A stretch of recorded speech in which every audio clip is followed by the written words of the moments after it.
telah menetapkan syarat bagi mataku. Masakan aku memperhatikan anak dara?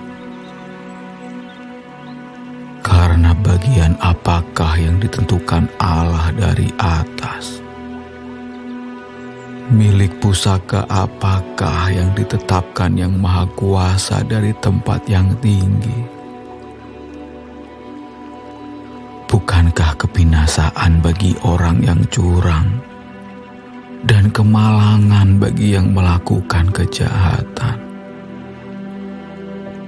Bukankah Allah yang mengamat-amati jalanku dan menghitung segala langkahku? Jikalau aku bergaul dengan dusta, atau kakiku cepat melangkah ke tipu daya, biarlah aku ditimbang di atas neraca yang teliti. Maka Allah akan mengetahui bahwa aku tidak bersalah. Jikalau langkahku menyimpang dari jalan, dan hatiku menuruti pandangan mataku, dan noda melekat pada tanganku, maka biarlah apa yang kutabur dimakan orang lain, dan biarlah tercabut apa yang tumbuh bagiku. Jikalau hatiku tertarik kepada perempuan, dan aku menghadang di pintu sesamaku, maka biarlah istriku menggiling bagi orang lain, dan biarlah orang-orang lain meniduri dia. Karena hal itu adalah perbuatan mesum, bahkan kejahatan yang patut dihukum oleh hakim.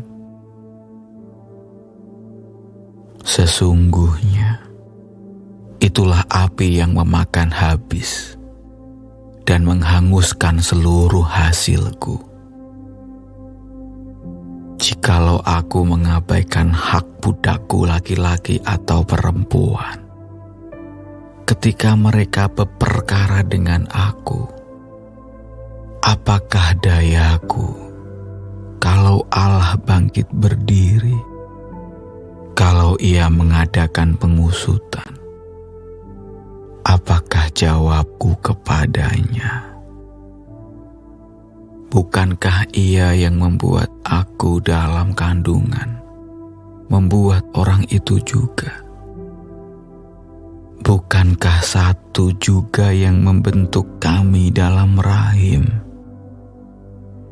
Jikalau aku pernah menolak keinginan orang-orang kecil, menyebabkan mata seorang janda menjadi pudar, atau memakan makananku seorang diri, sedang anak yatim tidak turut memakannya.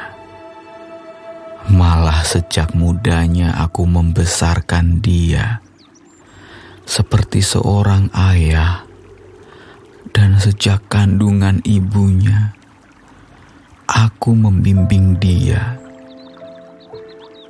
Jikalau aku melihat orang mati karena tidak ada pakaian, atau orang miskin yang tidak mempunyai selimut, dan pinggangnya tidak meminta berkat bagiku, dan tidak dipanaskannya tubuhnya dengan kulit bulu dombaku, jikalau aku mengangkat tanganku melawan anak yatim, karena di pintu gerbang aku melihat ada yang membantu aku, maka biarlah tulang belikatku lepas dari bahuku, dan lenganku dipatahkan dari persendiannya. Karena celaka yang daripada Allah menakutkan aku, dan aku tidak berdaya terhadap keluhurannya. Jikalau aku menaruh kepercayaan kepada emas dan berkata kepada kencana, Engkaulah kepercayaanku. Jikalau aku bersuka cita, karena kekayaanku besar, dan karena tanganku memperoleh harta benda yang berlimpah-limpah.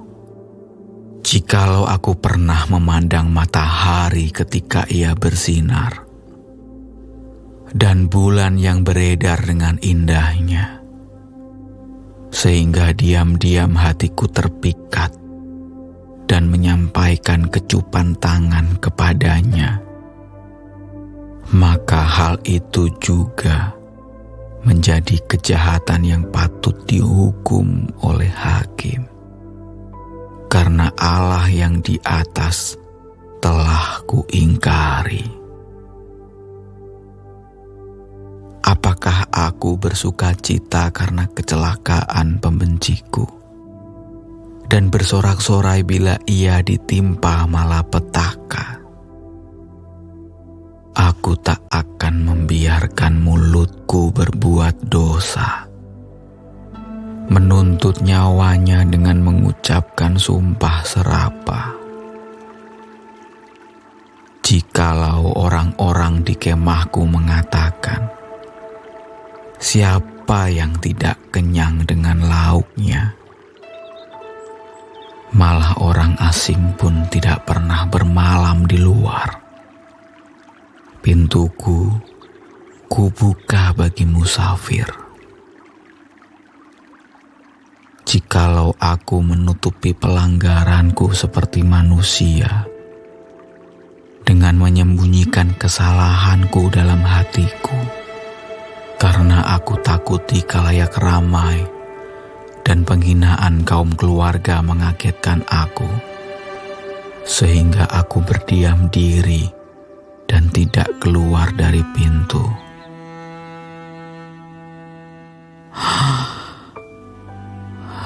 Sekiranya ada yang mendengarkan aku, inilah tanda tanganku. Hendaklah Yang Maha Kuasa menjawab aku. Sekiranya ada surat tuduhan yang ditulis lawanku, sungguh surat itu akan kupikul dan akan kupakai bagaikan mahkota. Setiap langkahku akan kuberitahukan kepadanya. Selaku pemuka, aku akan menghadap dia. Jikalau ladangku berteriak karena aku, dan alur bajaknya menangis bersama-sama, jikalau aku memakan habis hasilnya dengan tidak membayar dan menyusahkan pemilik-pemiliknya, maka biarlah bukan gandum yang tumbuh tetapi onak, dan bukan jelai tetapi lalang. Sekianlah kata-kata Ayub.